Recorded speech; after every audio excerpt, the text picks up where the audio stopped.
ఇదే flower bouquet shop. తెలుస్తోందా flower? అమ్మాయి ఏది? కంగారు పడతారేంటి? 10 అవ్వాలి కదా. అవునవును, వచ్చేస్తుంది.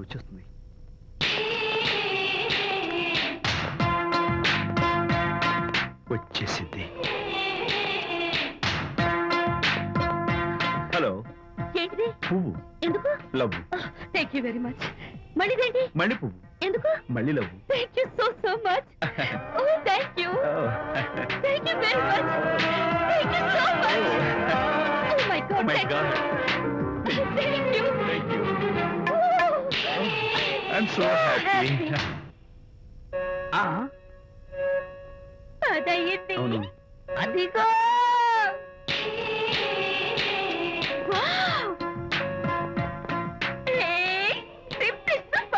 Thank you. ఈ పువ్వు తీసుకెళ్ళి అమ్మాయికి ఇవ్వు. Don't miss the chance.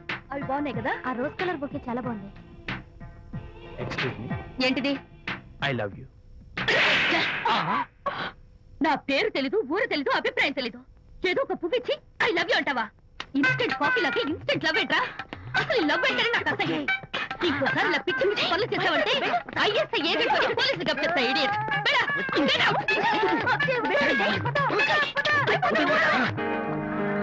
పయనించేవో చిలుక ఎగిరిపో పాడైపో.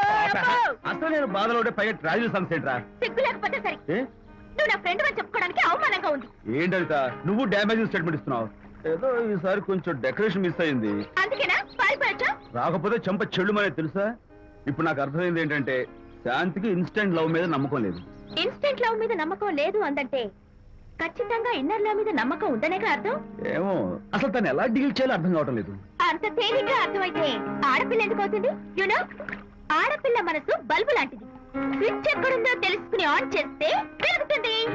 ఆ స్విచ్ పక్కనే టైటానిక్ గార్డ్ ఉంటాడు. టైటానిక్ ఎవట్రా? నువ్వు వలచిన శాంతి బాడీ గార్డ్. వాడు మనకు దండం పెడతాడు. దండం పెట్టాడు కదా అని సంతోషించే లోపు కొడతాడు. కొట్టాడు కదా అని బాధపడే లోపు మళ్ళీ దండం పెడతాడు. ఇదేంట్రా అని అయోమయంలో ఉండగానే టైటానిక్ అంటాడు. ఏమిటి? నేను వినేశాను.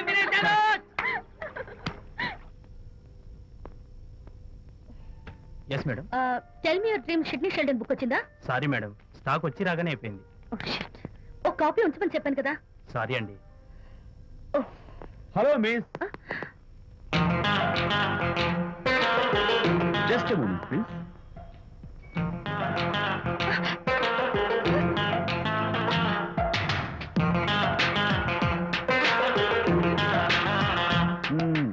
మీరు ఒక పురుగు. వాట్? పురుగా? You mean insect?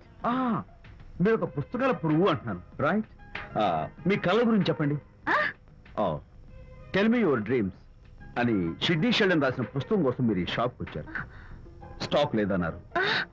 దాంతో మీరు డిసప్పాయింట్ అయ్యి వెళ్ళిపోతున్నారు. అవునా కదా? మీకెలా తెలుసు? మాకింకా చాలా తెలుసు. నేనే మాట్లాడాను. మరి మీ లిప్ కదలేదేంటి? లిప్పు కదలకుండా మాట్లాడడం నాకున్న special decoration. You mean ventriloquism? Yeah, ventriloquism. Okay then. నేను ఆ బుక్ కోసం వచ్చానని మీకెలా తెలుసు? Face reading. అంటే మీ ఫేస్ ని స్టడీ చేసి మీ మనసులో ఏమనుకుంటున్నారో చెప్పేది. అయితే ఫేస్ చూసి అవతల వాళ్ళు ఏమనుకుంటున్నారో మీరు చెప్పగలుగుతారా? యా, నాకున్న స్పెషల్ డెకరేషన్ అదే. ఫర్ ఎగ్జాంపుల్, ఈ క్షణంలో మీరు నా గురించి ఏమనుకుంటున్నారో చెప్పమంటారా? యా. వీడికి ఫేస్ రీడింగ్ రాదు, పాడు రాదు. నేను ఓ పుస్తకం కొనడానికి వచ్చానని ఎలాగో తెలుసుకుని నాతో పరిచయం పెంచుకోవడానికి వ్యధావేషాలు వేస్తున్నాడు అని అనుకుంటున్నారు కదా? అవునా? ఇప్పుడైనా ఒప్పుకుంటారా నాకు ఫేస్ రీడింగ్ వచ్చని? You are really great. Thank you. మీ కాంప్లిమెంట్ కి నా గిఫ్ట్. Tell me your dreams. Take it please. Thank you very much. It's okay. Miss శాంతి,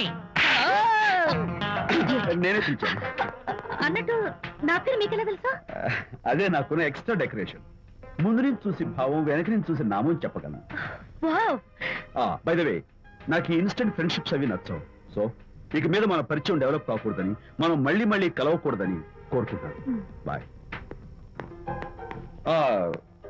ఇంకో విషయం చెప్పడం మర్చిపోయాను. ఇక నుంచి మీరు నా గురించి అస్సలు ఆలోచించొద్దు. ముఖ్యంగా రాత్రి 10 గంటలకి అస్సలు తలుచుకోవద్దు. చాలా డేంజర్. రాత్రి 10 గంటలకి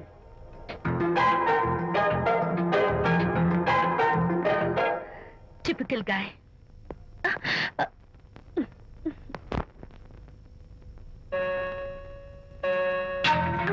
చూడండి, ముఖ్యంగా రాత్రి 10 గంటలకి అస్సలు తలుచుకోవద్దు. తలుచుకోను, అస్సలు తలుచుకోను.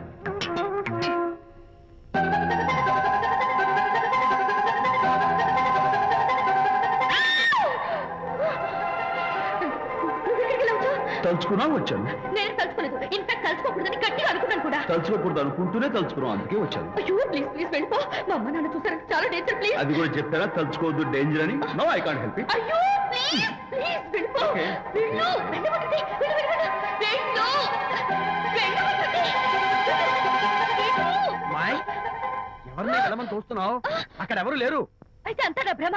ఇలాంటి పిచ్చి పిచ్చి భ్రమలు వస్తాయనే ఆ ఇంగ్లీష్ నవల్ అవి చదవదంటాను. డాడీ, ఇవాళ నాకు ఒక young dynamic and charming fellow కనపడ్డాడు. మన ఫేస్ చూసి మనం ఏం ఆలోచించుకుంటున్నామో చెప్పేస్తున్నాడు. నేనేం బుక్ అనాలనుకుంటున్నానో అది కూడా చెప్పేశాడు. అంతేకాదు, రాత్రి 10 గంటలకి నన్ను తలుచుకోవద్దన్నాడు. నేను తలుచుకున్నాను, వచ్చేసాడు. నేను నమ్మను గాక నమ్మను. లేకపోతే మన మొహం చూసి ఏం ఆలోచిస్తున్నావో చెప్పడం ఏమిటి నా మొహం? నీ మొహం. నా కూతురు చెప్పిందంటే అలాంటి వాడు ఉండే ఉంటాడు. నువ్వు వెళ్ళి పడుకోమ్మా. భర్త మాట గడ్డం వస్తే రౌరవాద నరకాలు పట్టిపోతావే పాపిస్తానా అన్నాడు సరళ తండ్రి తన భార్యతో ఈ నవల్లో. డైరెక్ట్ గా నన్ను తిట్టే ధైర్యం లేక నవల్ని అడ్డం పెట్టుకుని తిట్టే చవట సన్నాసి మీరని నాకు బాగా తెలుసు. పదండి పదండి. ఆ అమ్మాయి పడుకున్నావు కదా, ఏమీ వెళ్ళలేదు కదా. అమ్మాయి వెళ్ళలేదు కాబట్టి కాబట్టి నేను ఏమి అనుకోను. దా, డబ్బు ఉందా?